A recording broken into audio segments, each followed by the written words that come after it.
अच्छा जी, आपने नामांकन लिया है और आज पहले दिन लिस्ट घोषित होने से पहले ले लिया है, क्या मतलब है इसका? 23 साल में जो मूलभूत व्यवस्थाएं हैं, सड़कें हैं, स्कूल है, पेयजल की बातें हैं, रोजगार है, अस्पताल की इलाज की समस्या का बात है तो बस्तर से छिपा नहीं। स्वास्थ्य सुविधा वेंटिलेटर में बस्तर में 20 विधानसभा क्षेत्रों के साथ ही नामांकन की प्रक्रिया शुरू हो गई है और ऐसे में जब टिकटों की घोषणा हो रही है, बगावत शुरू हो गई है। खास बात यह कि कांग्रेस में अभी टिकट की घोषणा नहीं हुई है, लेकिन कांग्रेस के दावेदारों में से एक टी रवि, जो लंबे समय कांग्रेस की राजनीति में सक्रिय रहे हैं, उन्होंने नामांकन ले लिया है। अब टिकट उन्हें मिलती है कि नहीं, ये तय करना काफ़ी मुश्किल होगा। जो दावेदारों की सूची गई है उसमें जितनी जानकारी मिल रही है उसके मुताबिक जो उनका नाम है वो पहले ही लिस्ट में काट दिया गया है। क्या रवि जी, आपको इस बात की जानकारी है या आप श्योर हैं कि आपको मिलेगी टिकट?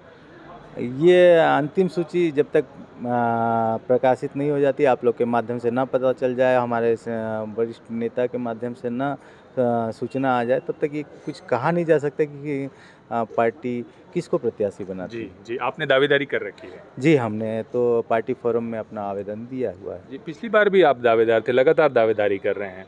पिछली बार भी हमने, चूँकि उस समय भारतीय जनता पार्टी की कार्यकाल था और उस समय हम ग्रामीण ब्लॉक अध्यक्ष के तौर पे 2011 से 2011 से 2018 तक, चूँकि चुनाव लड़ने की स्थिति में हमने पार्टी से इस्तीफ़ा दिया था और पार्टी के हर बूथ में जाकर एक-एक कार्यकर्ता को तैयार किया था।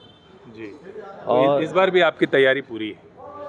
जी, पार्टी में कार्यकर्ता और चूँकि कार्यकर्ता के हैसियत से हम कार्यकर्ता के हिसाब से ही बात कर रहे हैं। पार्टी में कार्यकर्ता जिसका जो मन होगा उसी के हिसाब से काम होना चाहिए। अच्छा जी, आपने नामांकन लिया है और आज पहले दिन लिस्ट घोषित होने से पहले ले लिया है, क्या मतलब है इसका? इसका ये मतलब है कि चूँकि इसमें बहुत सारी जानकारियाँ और जो बहुत सारे विवरण देने होते हैं और चूँकि अध्ययन करने के हिसाब से और पार्टी के कार्यकर्ताओं को बताने के हिसाब से हमने ये आवेदन लिया है और बाकी तो लिस्ट आने के उपरांत ही पार्टी के कार्यकर्ता और हमारे सीनियर लीडर के साथ बैठ के जो बात होगा उसके हिसाब से काम करेंगे। जी, अगर लिस्ट में आपका नाम नहीं होता तब? तो पार्टी के कार्यकर्ता तय करेंगे। जी, तो आप चुनाव लड़ेंगे? उसके बाद ये बगावत तो होगी नहीं? पार्टी के कार्यकर्ता ही बताएंगे। जी, मतलब अगर आपके कार्यकर्ता ये चाहेंगे कि आप चुनाव लड़ें तो लड़ सकते हैं आप? ये तो समय के ऊपर छोड़ना चाहिए। जी, पर आपकी तैयारी पूरी है? जी, बिल्कुल तैयारी है। तैयारी चूँकि विपक्ष में थे हम, चूँकि झंडा जब से उठा रहे हैं तब से ही हमारी तैयारी पूरी है। हाँ, हाँ, जी, जी। तो उनके कुछ समर्थक भी है ग्रामीण क्षेत्र में, आप लोग जी। रवि जी के साथ काम करते रहे? जी, हम लोग काफ़ी समय से रवि जी के साथ जुड़े हुए हैं।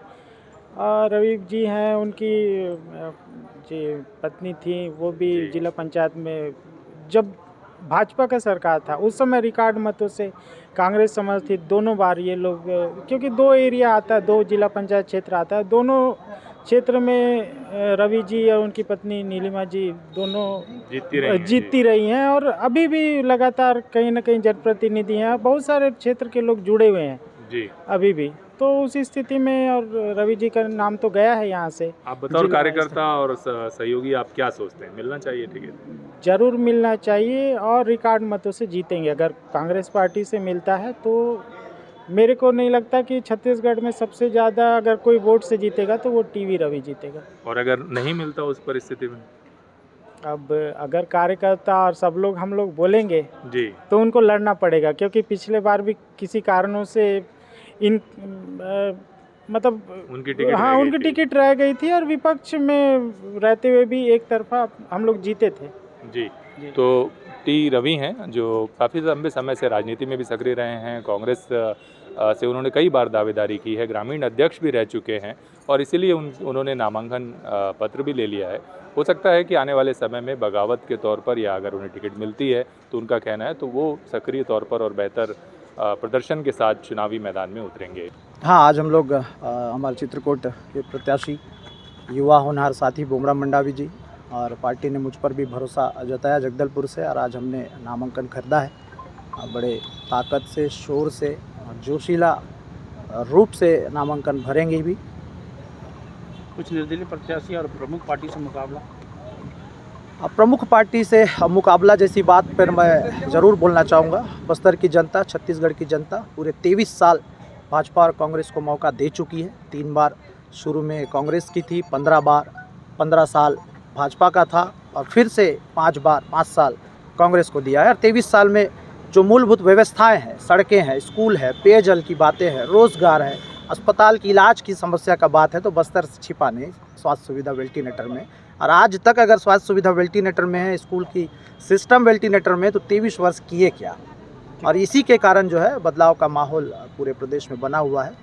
संभवतः बस्तर में भी हमको इसका लाभ मिलेगा। छत्तीसगढ़ विधानसभा के पहले चरण में जिन जगहों पर मतदान होना है उन 20 विधानसभा क्षेत्रों में आज से नामांकन की प्रक्रिया शुरू हो गई है और बस्तर संभाग की 12 सीटें उसमें शामिल है। राजनांदगांव लोकसभा की 8 सीटें भी शामिल है। तो आज से नामांकन की प्रक्रिया शुरू हुई है और बस्तर संभाग मुख्यालय में जगदलपुर में 3 विधानसभा क्षेत्रों का नामांकन कार्यालय जिला मुख्यालय कलेक्ट्रेट बिल्डिंग में ही रखा गया है और इसके लिए तैयारी की गई है। इसके लिए हम बातचीत करते हैं जिला निर्वाचन अधिकारी कलेक्टर विजय दयाराम जी से। सर, किस तरह की तैयारियाँ हैं आप लोगों की?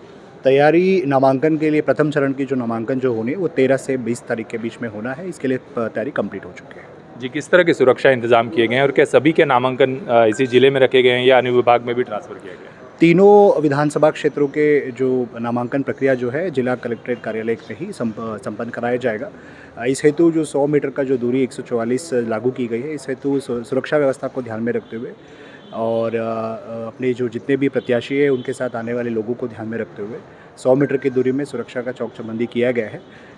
उनसे भी निवेदन रहेगा, जितने भी अभ्यर्थी या फिर प्रत्याशी के रूप में यहाँ पे नामांकन भरने आएंगे उनसे भी मेरा निवेदन है कि जो व्यवस्था की गई उसका आप अनुपालन करते रहें। आम नागरिकों के लिए किस तरह की सुविधा है सर, क्योंकि इस दौरान प्रशासनिक कार्यों के लिए भी वो लोग आएंगे? प्रशासनिक कार्य जो जितने भी काम होते हैं उसको निर्बाध रूप से होता रहे, इस हेतु व्यवस्था की गई है।